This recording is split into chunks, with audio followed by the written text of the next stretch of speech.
are watching Where Are They Now with your host, Dianne Hart. Now here's Dianne. Good evening. Tonight I have the pleasure of interviewing your singer, songwriter, bass player, keyboardist, drummer, Memphis Jackson. What a bad man you are. How are you this evening? Hey, I'm wonderful. How are you? Good, I'm good. So let's just jump right into it. Where are you from? I'm from Saginaw, Michigan. What school did you attend? My high school, I went to Saginaw High. Mm-hmm. And from there, I did several different colleges, but I got my degree from Ashford University online out of Clinton, Iowa. And my degree is in childhood education. So that's my education background. So have you taught it all? Yes, I've been in the school system since '98. It's been a long time. Sounds like long time. Yeah. So I've taught kindergarten, preschool, and various after-school programs. I've been a director for several organizations, after-school kid organizations. So my degree and my background is working with young people. Okay. We're going to talk a little bit about your musical life. You're a singer, songwriter. Yep. Have you produced? I actually wrote the songs, and I've been producing songs since the 80s with a band that I first started with, the BAD band. Sing, write, produce, play music. To this day, that's what I do. How old were you when you got started? Probably 5 or 6 years old, singing in church. In high school, I sang with the soul choir, our choir, and I sang with my church choir. But actually recording and producing and doing concerts in my early 20s to this day, that's pretty much the...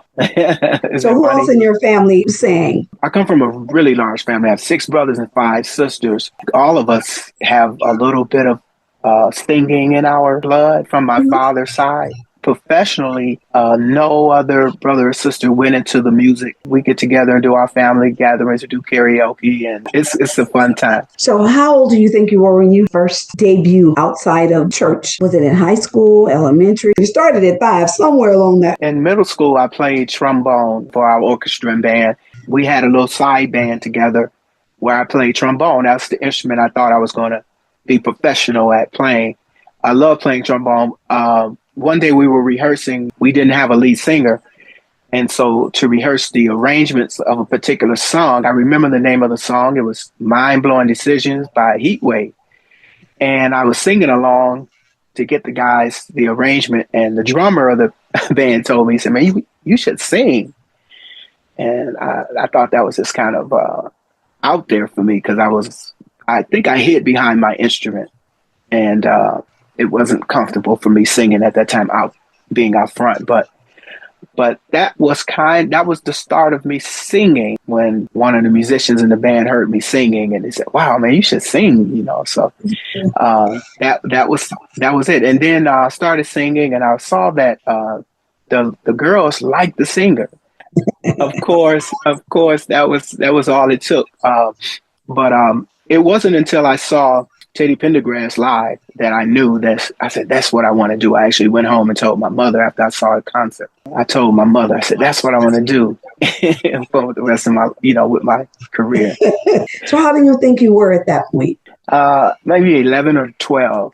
And I don't know how I got tickets to see a concert, but I was able to go to that was actually one of my first concerts. My very first concert was B.B. King, Bobby Blue Bland. Who else was on that show? Coco Taylor and Albert King. It was a blues show. My dad took me. Okay. And I think my dad knew at that young age that music was my thing, because out of all my brothers and sisters, like I told you, I had 6 brothers and 5 sisters. He took me. That was a great concert as well. But it wasn't until I saw Teddy Pendergrass and the effect that he had on those women, I was like, wow. And I went home, I told my mom, I said, I think that's what I want to do. I always struggled because I was kind of a geek, find out or know at that young age, that's what I want to do was spectacular to my mother, is that she thought like, wow, okay. You already know what you want to do. So let me ask you this.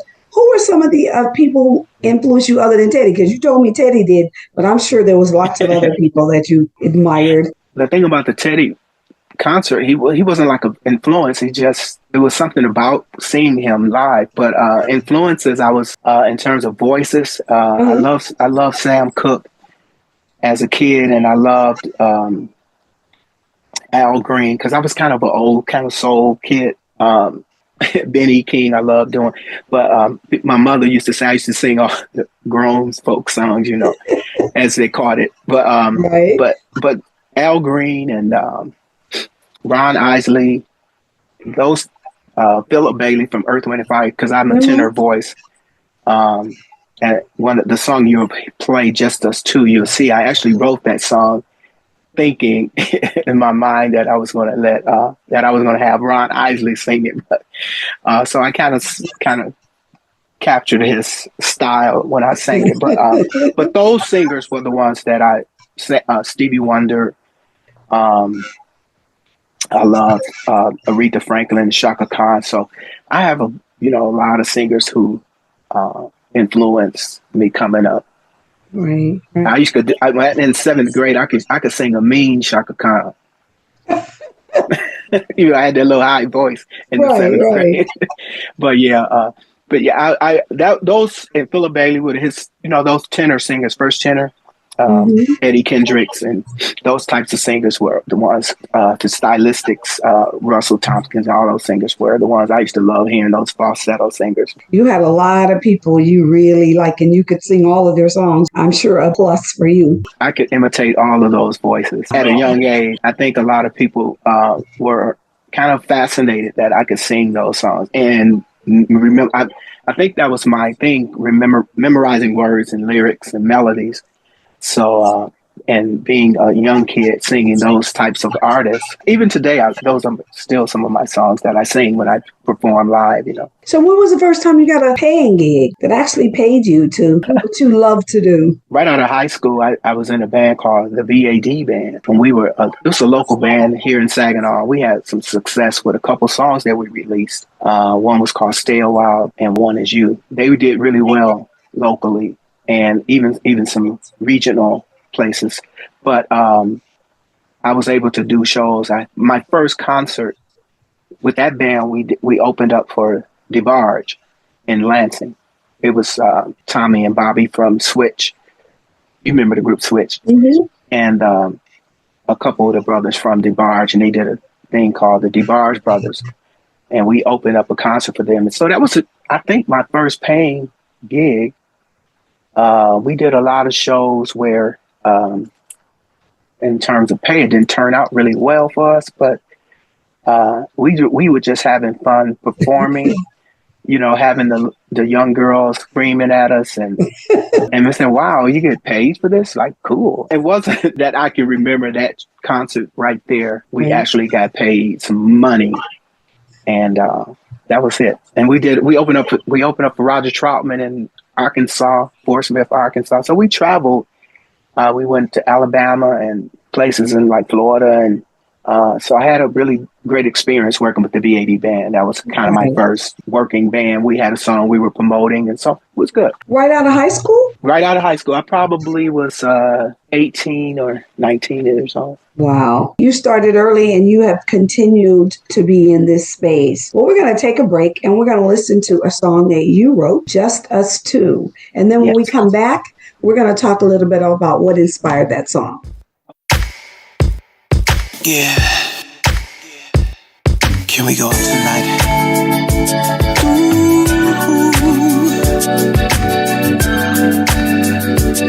But if you like, we could just stay home and we could just chill.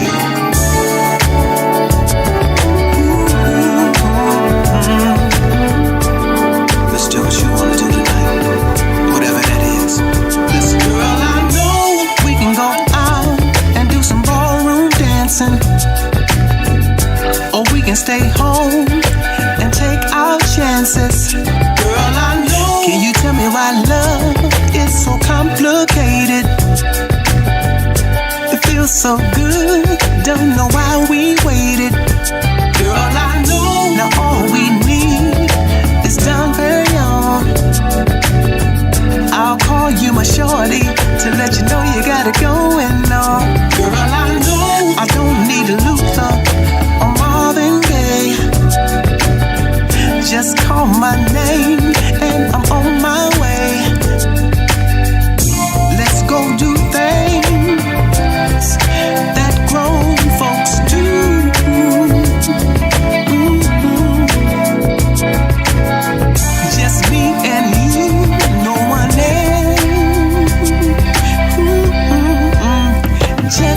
us two.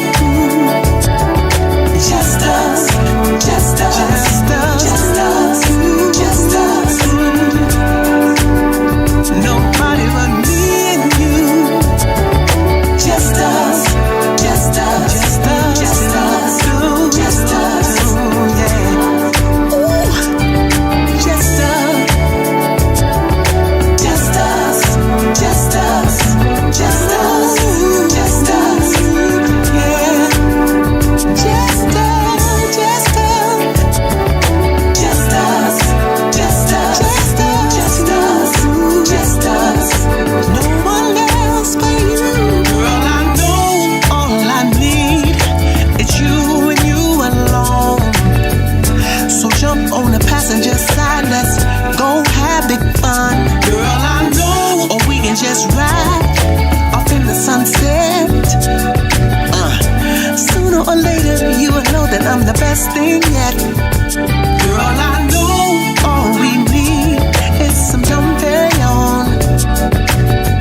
I'll call you my shorty to let you know you got it going on. Girl, I know I don't need Luther or Marvin Gaye. Just call my name and I'm on my way. Let's go do things that grown folks do. Yeah. Just me and you, no one else. No, no, no. Just us two. Just us, just us, just us, just us. Just us two. Just us, just us, just us, yeah. Just us. Just us, just us, just us two. Just us, just us, just us, just us. All I need, all I need. Just us, just us, just us, just us. Just us two. Ooh, just us two.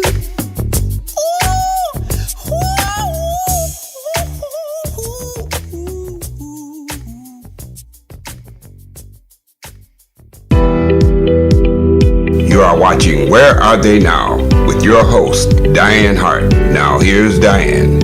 Welcome back to Where They Now. Watching Where Are They Now with your host, Dianne Hart. Now here's Dianne. Welcome back to Where They Now. I'm your host, Dianne Hart, and my special guest this evening is Mr. Memphis Jackson. What a bad jam. What inspired that song? I write a lot of songs about relationships and I think about my relationship with my wife. And so it just reminds me of us just doing something together by ourselves because we've endured two children, two children and careers. And so, you don't get a chance to really have a lot of time to spend together, just two people, when you go out. And so that was the inspiration for that song, just thinking about when my wife and I were just dating and, we could go out and hang out by ourselves and we didn't have to really have anybody else. And so that was the inspiration. But the style of singing was inspired by, as I stated earlier, Ron Isley, but the song was inspired. So do you write for others? I do. Yes, I do. I've written songs for Frank Graves, a Southern soul artist, or not a Southern soul artist, but he's a soul artist out of California. And even when I was working with the Dramatics, I wrote a couple songs for the Dramatics during that process. Unreleased songs, but songs that I wrote, no doubt. When I write a song, honestly, I think of an artist who I would say, wait, who would sing it? So I'm always thinking of an artist that would sing a song. I try to emulate that sound or that style when I write it or when I sing it in the studio. I demo it, and then sometimes it just become a song that I'll just I'm keeping it myself, Nothing Because, wrong with that. yeah, because, getting songs to certain artists is easier. Because I've written songs for a lot of artists. Sometimes they may have 70 songs they may choose for an album. And of course, they'll take a more popular producer or a songwriter if it's a unknown artist like myself or unknown person. But it's all good. I think that just having an artist, like I remember once there was an opportunity I could have had a BB King do one of my songs. But of course, being an unknown songwriter and an unknown artist, they would prefer to pick a song from a more popular artist or producer, which was fine. But just the fact that inquired about one of my songs at a studio listening thing, it's like, wow. So it's just cool being in the mix. I know that's right. Who have you collaborated with? A lot of artists, probably known artists, but I've worked with many artists because being in this industry as long as I have, I've had an opportunity to work with hip hop artists out of the Flint area, the Dayton family, Top Authority, Left Eye Lopez, before she passed away, who had a group that we were producing when I lived in Atlanta, and Left Eye from TLC. In terms of artists, R&B artists, I had an opportunity to write for the Dramatics, the Spinners. I got a vocal credit on the Mighty Clouds of Joy, one of their gospel CDs. It's not a long list, but it's my list. I know that's right. I'm sure you have performed, though, with many Detroit artists. In terms of performing live, I credit, like I said, before the Dramatics, before was with the B.E.D. Band, we had an opportunity to work with a lot of artists in terms of doing concerts. And then, of course, with the Dramatics and with the Temptations, I worked with it. I went to Africa with a Temptations review, and I worked with the Detroit Emeralds, and I did a show with those guys in Indiana with the Dynamic Superiors and Enchantment. Of course, the Dramatics I've been on stage with pretty much everyone working with the Dramatics. Did you and T. Pablo ever collaborate on any music? Y'all played on anything together? I know him when we did I did a show at the Aretha Cafe, and there was another, I can't remember the name of this place. I think he had something to do with that as well. This was my band just performing, but we haven't had a chance to really get in the studio and get down, which would be great. Let me ask you this. Have you participated in Detroit Black Music Awards with Misty Love? I haven't. Like I said, and I know Misty very well. It'll be an honor to work with her doing that. It just haven't come to fruition, but I think we will probably get together and do something. Well, she has Misty Mondays, and so you can certainly go in and make definitely. Sure you participate in the Detroit Black Music Awards this year. It'll be coming up in August. Okay. I definitely will. I think my anniversary is the week of the 17th in August. This past year was the first time that I had booked a show during my anniversary weekend. And I know not to never do that again. So it just depends on when it is in August. I definitely would love to be a part of it, She does Misty Mondays at High Society every Monday evening. I'm sure she'd love to have you come through. You have any new music coming up? I actually have it finished. My next project that I'm going to be releasing, I have 8 songs complete. One is a remake of OJ's Stairway to Heaven. I did kind of a little twist with that. But yeah, looking forward to some new 2026 being some new stuff. And that'll be phenomenal. You have some shows going on in the Detroit area and Michigan area or someplace else where you're going to be performing? Well, I do. I have a local band that I perform with. And the summer months, busier times for us. And I'm booking right now with my Memphis Jackson. So I just got a call from Chicago to do a show possible in March. I'm looking forward for that if it happens. I'm performing also with a group called Leon Franklin's Dramatic Experience, Dynamic 5, and we do a tribute to the Dramatics. We're always available for work. So I consider myself a singer for hire, so if a person need a vocalist to come in and step in and do something, I'm available if I'm available. Let me ask you this. What social media platforms can your fans find you on? Well, I'm on TikTok under Memphis Soulman Jackson, Instagram everything is Memphis Soulman Jackson, Facebook. And then I use my government name, Lavelle. So I have a Facebook page. That's my family and my friends and my work colleagues, whatever. But anything on the Memphis is Memphis Soulman Jackson TikTok. That's great. You went to Africa. Have you been any other places outside of the country? I can only imagine what that was like in Africa. Yeah, man. Africa was like awesome. I mean, it was my first time being there, and to go with the Temptations name was awesome too, because around the world they love the Temptations and they love the group that I was there with. It was featuring Bernard Gibson, who performed with Dennis Edwards' Temptation. We went to South Africa. We were in Johannesburg and Cape Town. It was eye-opening, enlightening experience. I've done 2 Soul Train cruises with the Dramatics. My first performance ever with the Dramatics was a Soul Train cruise. That was in Jamaica, Cayman Islands. We did the Soul Train cruise again and a couple of years ago, right after COVID, going to different parts of the world and experiencing different people and different cultures and different cuisines. It's really great. Africa was really was blessed. I left here with 4 suitcases. I was going to be there we were going to be there for like 8 weeks, I believe was the goal. Full of clothes. I came back with 2 because I gave away so much stuff. When you get to a place like that and you see that people need things and you have so much, but it was one of those things. I said, man, I just couldn't leave with all of this unnecessary stuff. And people are here, they just need just basic things. When we were leaving, I saw a guy walking down the street with a pair of shoes that I had given away. And that was just a great feeling that you can see that someone was using them. And so, I mean, it was just an awesome experience, Absolutely. Well, we're going to take another break and we're going to listen to another song that you wrote, I Got to Have You. When we come back, we're going to talk a little bit about what inspired that song. So let's go to break and we'll be right back. Hey, everybody, step to the right. There's a party going on tonight and we gonna set it off just right. It's been a long time. Step to the west. Let's have a good time. They do the best.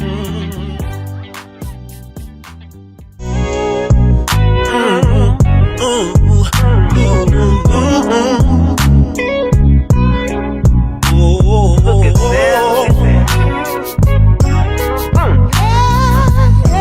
girl, I don't care what I gotta do. Girl, what I wanna be is next to you. Girl, I gotta have you. No one else will do. Excuse me,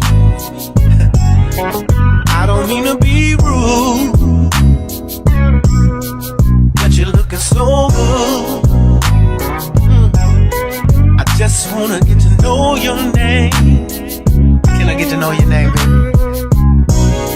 I bet plenty of guys come to you with the same old line. I don't have time for silly games. No. So that's why I'm stepping to you like this. I don't care what I gotta do. Girl, what I wanna be is next to you. Girl, I gotta have you. No one else will do. No. I don't care what I gotta do. Girl, what I wanna be is next to you. Girl, I gotta have you. No one else will do. No. Girl, let's take it slow. If there's some place you wanna go, just say the word and I'll take you there. Yes, I will. Ooh. Girl, I must confess, I don't settle for less. They looking so damn good. Looking so damn good in that dress you wear. Oh, I don't care what I gotta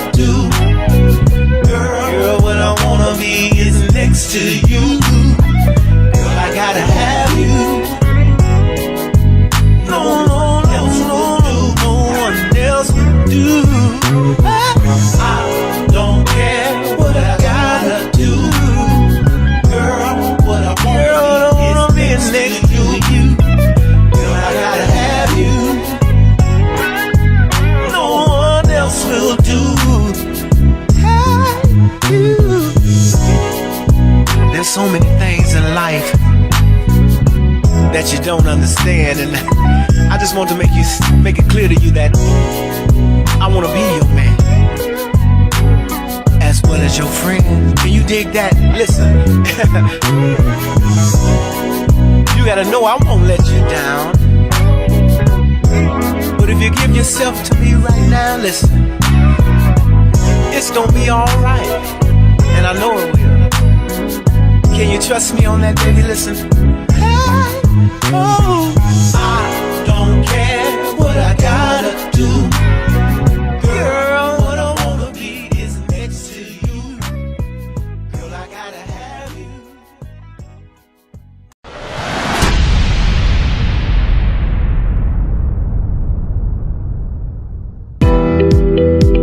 you. You are watching Where Are They Now with your host, Dianne Hart. Now here's Dianne. Welcome back to Where They Now. I'm your host, Dianne Hart, and my special guest this evening is Mr. Memphis Jackson. Hey, that too is a bad jam. What inspired that song? I actually wrote that song a while back, and some lyrics that I found when I heard that music. And what I like to do is go through my lyrics and then I will sing along to see. And I heard that those lyrics fit, but the lyrics came from the character Jerome from Martin. It's kind of one of those songs where, where the guy, just think he's all that. And so that's kind of like what inspired it, where the guy thinks all. But then I flipped it around, and I made it more of a not where I was really so confident, because I think that was Jerome. He was really confident in his game, as crazy as he was. But so that's where it was inspired from that character. But I turned it into, you meet somebody and you really want to meet them, you don't really know how to approach them. So that's why I started off with saying, "Excuse me, I don't mean to be rude," because I think when you approach somebody in a nightclub setting, which nowadays, you never know, you might get beat up, but yeah, so, but I think that's where, honestly, that's where the song was inspired from, that character. But I took the lyrics, wrote it about meeting somebody at a club and approaching them and just having a conversation, and hopefully it'll lead somewhere. How many songs have you written that you've never released? Hundreds. You have about 100 or more than 100 in your catalog. Yes, it's probably thousands of songs, but I know it's a lot. I mean, I couldn't put a number on it, but because there's music that I have that's instrumentals that's incomplete, and then I have lyrics, and then I have some unreleased songs that I've actually demoed. So put it all together, it's a nice number, but When you are thinking about putting out songs and you're writing lots of songs and you do a demo, what stops you from moving forward on a song? Wow, great question. So as a person, I don't know about another songwriter, but for me, because I have, I write gospel, R&B. Songs come to me in bunches, really just about timing, finding the right voice to sing it, or finding or completing. Sometimes it's difficult to complete. It could be one of many things that'll keep you from actually doing it, because the music is always kind of evolving and revolving. And so you can write 6 songs tonight, a month from now, they will feel like they're old or obsolete, or, depending on the production you were using at the time. Because I don't think your lyrics will ever get old. That's just the way I feel, unless you're talking about dates or a particular event that happened at a certain time. But for the most part, your lyrics stay fresh to you if no one has ever heard them except you. So, but it's your production that can make you not put a song out, because if you wait too long, then it'll feel like this sounds old now. You know what I mean? So, if you don't do it like right away, then if you wait, because if you wait a month, then the music scene changes. And so I try not to follow trends in terms of sounds and production. So I kind of like to come up with my own kind of sounds and production sounds, but any number of things could hold you from releasing it right away. Have you written any Southern Soul? Yes, actually, the Gotta Have You is doing well in the Southern Soul market, and my last couple singles with Southern Soul singles, Just Us Two, even though it has a more R&B sound to it, it was released in the Southern Soul market, and it doing really well. Gotta Have You, I got over 1 million views on YouTube. That's a great accomplishment for anyone. I think the songs that I released in the Southern Soul market, I've been doing Southern Soul since 2023. My numbers are pretty consistent and steady, so. That's great. $50 billion industry is going to take the country. I mean, it's just blowing up everywhere. It's kind of a mix between R&B and soul music. It's beautiful music. But let me ask you this. What advice would you give to an up-and-coming individual that would like to be in this space or may already be in this space but struggling with what it is they should do? My advice is just, stay true to you and, follow your dreams, follow your heart. It can be discouraging sometimes, and it can be kind of a lonely existence. You feeling like you are out there, but I think if you just continue to do what you love and work on your skills and your songwriting, it should be true to you. Sometimes, and I did this in my earlier songwriting and production career, where I would follow the sound, what was happening on the radio. So if a song was popular, a style was popular, like I went through the New Jack City, the New Jack, what do they call it? The New Jack swing, went through that trend. That was a trend. Hip hop, everybody was doing kind of the South had a sound. New York the East Coast had a sound.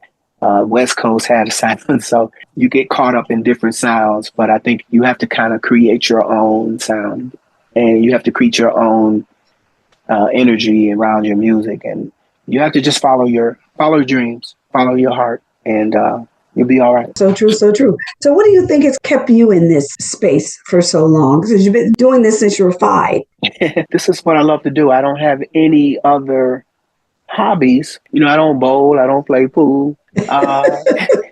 This is what I do. Not only just this is just what I love to do. I'm an old school cat, so I love listening to vinyl. And so it inspires me when I hear an old, like a record from back in the day, and then I hear artists today like October London, who's kind of recapturing the Marvin Gaye sound. Yeah. That's kind of inspiring to hear young artists who listening and getting their influence from older artists and older sound. So you can't help who you sound like. And I'm talking about October London. I'm sure he makes himself sound like Marvin Gaye on certain songs. It's cool to hear him sound like October London, but I really love the rebirth of Marvin, and I'm really into singers with great tone in their voices. And so it is what it is. I just love what I do, and this is what I've been doing since high school. This was a true story. My mother told me that I used to make beats listening to the birds. She said she would hear me listening to bird patterns, and I would make beats while listening to bird patterns. And so she said I always had like an ear for rhythmic things, like sounds, like the tick of the your blinker on the car when you're turning right or left. But anyway, right. So it has a certain pattern to it. And my mother said she would always notice that I could pick up on those patterns and the timings and everything, because everything was kind of a pattern to me. And I was like, okay, I've never noticed that, but it was, so that's kind of what made me kind of a geek to a lot of people, because I could pick up on the rhythms, like even at church when the pastor is preaching, there's a certain rhythm to it. And so I was always able to pick up on those rhythms. So I think it's just in my blood, in my system. It was just a gift, right? You know what? That's what it is. I think that's what it is. Even in school, singing, my teachers used to always tell me that I had just this natural rhythm that a lot of the other students just couldn't pick up on. But she said I could do it really easily. But as a kid, I didn't know what that meant. I hear certain things a certain way, and they were always rhythmic to me. So wish I had a little bit of that. Can you give me some? you probably do. You don't probably recognize it. Well, maybe. Well, I don't recognize it, and I always wanted to sing, but I could never hold a note. So I gave up the singing. I can talk okay, so I have to accept that. We don't all have the same gifts, right? That's true. That's true.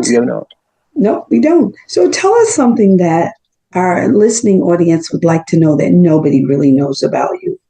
Because you've told me a whole lot of stuff that I bet most people had no clue. Wow. I've had 2 songs placed in TV sitcom. Wow. Family Matters and Sister Sister. Uh-huh. I had 2 songs. Yeah, I had 2 songs on those shows. 2 songs apiece. Stevie Wonder asked me to sing. I got chicken and didn't do it. No. Yeah, I met him backstage at a concert here in Saginaw, and he said he wanted to meet the band, and we went to meet him, and he said, "Who sings?" And everybody looked at me, and he said, "Let me hear you sing." And I chickened out. I did not sing, and Stevie Wonder wanted to hear me, and I had a Stevie Wonder song in my head, but it wouldn't come out. How old were you then? I was like 19. Okay. 19 years old. So I was had butterflies? It was kind of intimidating. There were a lot of people around, and I'm not the kind of person. I don't know. I don't sing for applause, and this is what I love to do. So I think when somebody asks you to do something, then there's like an expectation.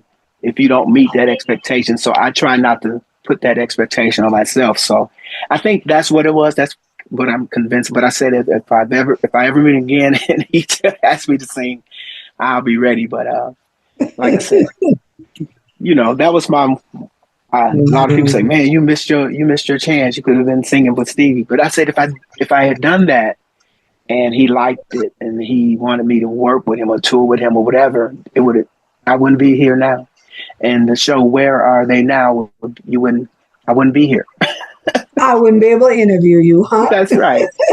So, you'll be someplace. I think things happen for a reason, and I'm actually happy with where I am. So, and I'm in an awesome place.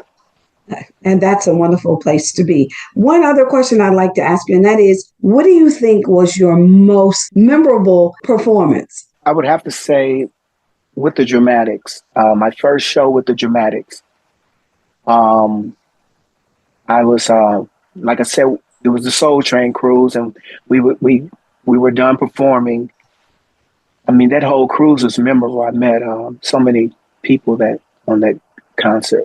Smokey Robinson was one of the artists. But anyway, the most memorable thing that happened to me from performing was after the first performance with the Dramatics, we were doing a meet and greet where we were signing autographs. And someone had a 45 record of one of the Dramatics songs, and they wanted us to sign them, and they came to me first. And I didn't feel like I was a dramatic. I told her, I said, once you get the other signatures, then I think I just didn't want to be the first one to sign it. I don't know why, I just didn't. And the person said to me, and this stuck out in it to this day, they said, this is how they said it, were you just on that stage with the Dramatics? And I said, yes. Then you are a dramatic. Sign my record. Said it just like that. And so, did you sign it? I signed it. Yes. Oh, okay. Okay. And so, but for some reason, being the first one, I didn't feel like that was my. I didn't feel like I was there yet, So, and that's just how I felt. So now, are you feeling different about being there if somebody asks you to be the first at anything? You're there, and that's why they're asking you. Yeah, that's the point she made to me. She said, did you just get off the stage with the Dramatics, singing, performing with the Dramatics? And I said, yes. And then she said, you are dramatic. And so I signed that record. And you get so many people, they come to you with old posters from the Dramatic concerts from years ago. Mm-hmm. And I wasn't even on the concert. I wasn't even born probably, or if I was born, I was 3 or 2, Right. Really young. And so they'll say, sign this poster. This is a concert with James Brown. They did a show at the Apollo, and and they have like these old posters, and they want you to sign them. And I was like, man, I'm not even there. And it's funny too. There are people who come and they swear that they'll come to like me and say, I was at their high school in like 60 something. It's like, no, I was 2 years old. I'm sorry. But they so yeah, you came you remember coming to the high school, and they were, they really convinced that you were there. And I was like, no. But so listening to some of the stories and being a part of that history has been great for me. I'm really excited now doing my own thing, but those shows and meeting some of the artists, I can just remember my first time seeing the Stylistics in concert after opening up for Stylistics as a dramatic. I would be in the audience watching them live, and people are looking at me like, wasn't he? Isn't that one of the, but I'm a fan, and I think that's what people used to like about me when I toured with the Dramatics, because I was a fan of all the other artists, and I wanted to get autographs and pictures because I was a fan. Like this is Ron Isley, this is Lionel Richie. I mean, we did a show with Diana Ross, and I wanted to, that's Diana Ross. And, so did you take lots of pictures with all of the people that you met?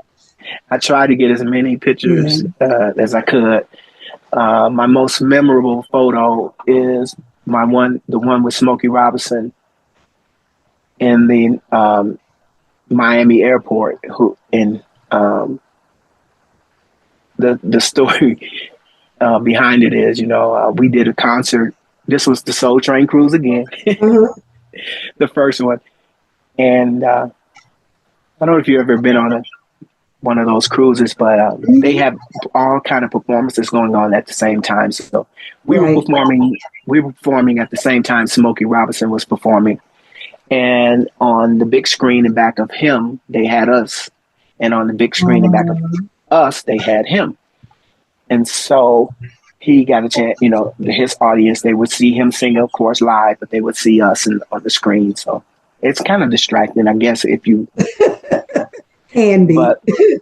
But that's the way it was, because they knew there were some people that wanted to see both groups and couldn't at the same time. So this was their way. But anyway, I saw Smokey Robinson at the airport from a distance, and he was walking towards me, and I felt like I was in his path, and I kept trying to move out of the way, but I seen him kept kind of maneuvering towards me, and I was like, oh wow, look, he's coming toward me. And he was, and he came and he said, oh man, I'm sorry I missed your show. We were performing at the same time. Now he was apologizing to me. and I was like, wow. Then he told stories about him and Ron Banks from the Dramatics, Marvin Gaye and David Ruffin. He said, man, we used to run Detroit. It wouldn't be no thing, man. Me, Ron, and David Ruffin, we'll get in the car and say, hey, man, let's go get Marvin. So he's telling me these stories, and I'm looking into these green eyes, and at one point he was sounding like Charlie Brown teacher. That's all because I'm thinking like, wow, this is. Just so happened, a lady came, and she said, "Oh, Smokey, can I take a picture?" And he said yes, and he fixed himself up. And I stepped out the way. He said, no, man, get in the picture. And then he said, lady, you know who this is? He said, this is one of the Dramatics. And she said, oh my gosh, what is it? She screamed. And so that's awesome. That's my Smokey story. And I tracked the lady down, and asked her if she could send me the picture to my phone, and she did. And so I haven't actually had it in my hanging on my wall. But I took a lot of my pictures down. But that was my. I had an awesome time meeting. You know, Smokey was one of my favorites too. So. You sound like you have had a phenomenal time with all of the entertainers that you've met. And I tell you, it's been amazing for me because I have met, I actually went out to Vegas to see Leon and those and in a tribute to the Dramatics. And we went someplace else. You were in Vegas? Yes. I'm Misty. I was trying not to mention Leon's name, but since you brought him up. Yeah, Leon and I, hey, we're cool. We were in Vegas, Thomas and I and Misty, we all went out to Vegas just for their concert. And I was crazy. I was there. I know. Small world, isn't it? It's a small world. Yes, I was on that stage with Leon. Well, I'll be darned. Yes. Yes, we were there. Yeah, awesome. we were there, sitting right in the middle with, what's her name? Gosh, Athena. Anthona McNeil. Anthona. Yeah, we were all, in fact, we spent some time over at her house with her while we were out in Vegas because she and Missy are very close. So, when I first that's funny. Yeah, well, I was on that stage with them with that white on. Yes, that was me. That is funny. But yeah, we did. We flew out there. Thomas and I flew from Florida, and Misty, we met her out in Vegas, and then Leon, y'all came in at nighttime, and we hung out for a little bit. My position on stage right next to Leon. Well, I'll be darned. This is a small world. Yes. Small world. Wow. Time has really gone by fast. Well, I just want to thank you for allowing me this opportunity to interview you. It has been awesome. I am on Wednesday nights on the opening statement on Roku on the Lit TV network right here out of Florida. I do a lot of interviewing of politicians and talk about what's going on around the world, but I also put you all shows up on my Roku show. Awesome. That's every Wednesday night at 7 p.m. on the opening statement. You can also catch me on Where They Now every Thursday night at 7:30 on Detroit Hot Television on Facebook. Don't forget to go to my YouTube, that's Dianne Hart, like and subscribe and hit the bell so every time I put up a new video, you'll get an opportunity to see it. Thank you so much. Thank you. Bye-bye. Yeah. What you want to do with it? If I give it to you, what you gonna do?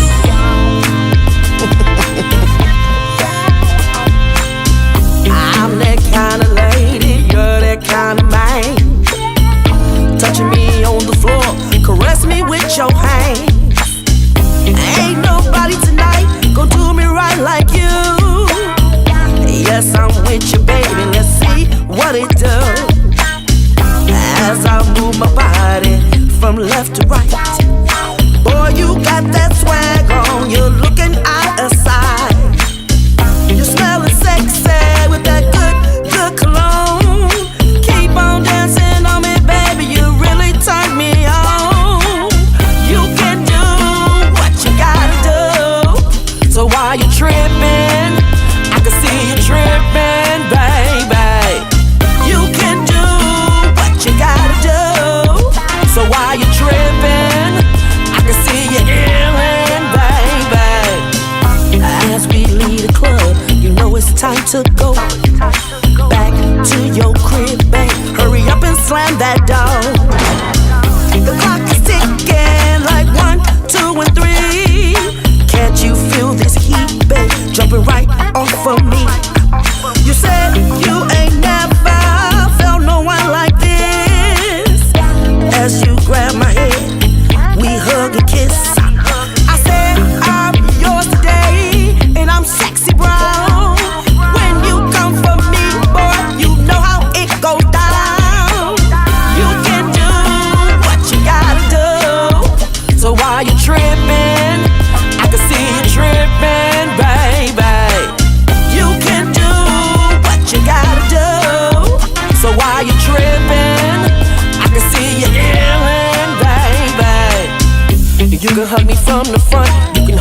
from the back. Make me grab my head, babe. I'm gonna have a heart attack. You can squeeze me from the right, you can squeeze me from the left. Make me grab my legs, babe. I'm running out of breath. You can hold me from the front, you can hold me from the back. Make me grab my legs, babe. I want it just like that.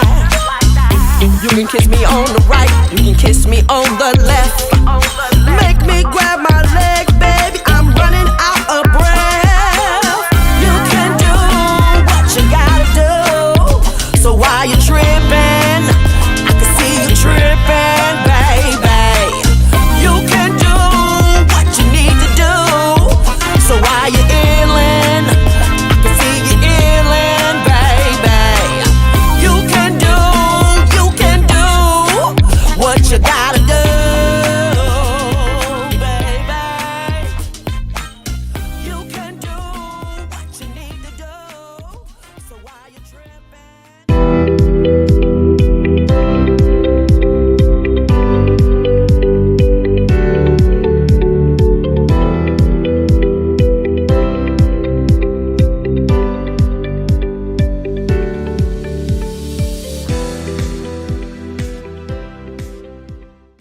Detroit Hot Television on the cutting edge of urban internet TV. Hi, this is Dianne Hart. Be sure to catch my shows as we interview politicians and special guests on Wednesdays at 7 p.m. on The Opening Statement, the Lit TV network on Roku. Also, watch Where Are They Now as I interview entertainers of yesterday and today at 7:30 p.m. Detroit Hot TV on Facebook. Thank you. It's a new day for Detroit radio. It's internet radio. Make sure you're streaming in your car. Detroit's digital radio station for a new generation. DetroitHotRadio.com. Terrestrial radio can't do what we do because we are setting a new standard in Detroit. The best Detroit artists are here, along with all your national favorites. The most music 24/7 by all your local favorites, like Anita Baker, Michael Henderson, Kim, So how did you find your way back in and the Dramatics. If they're from Detroit, they're heard here. This is where Detroit turns for R&B from yesterday and today. 24 karat magic in the air. Detroit Hot Radio.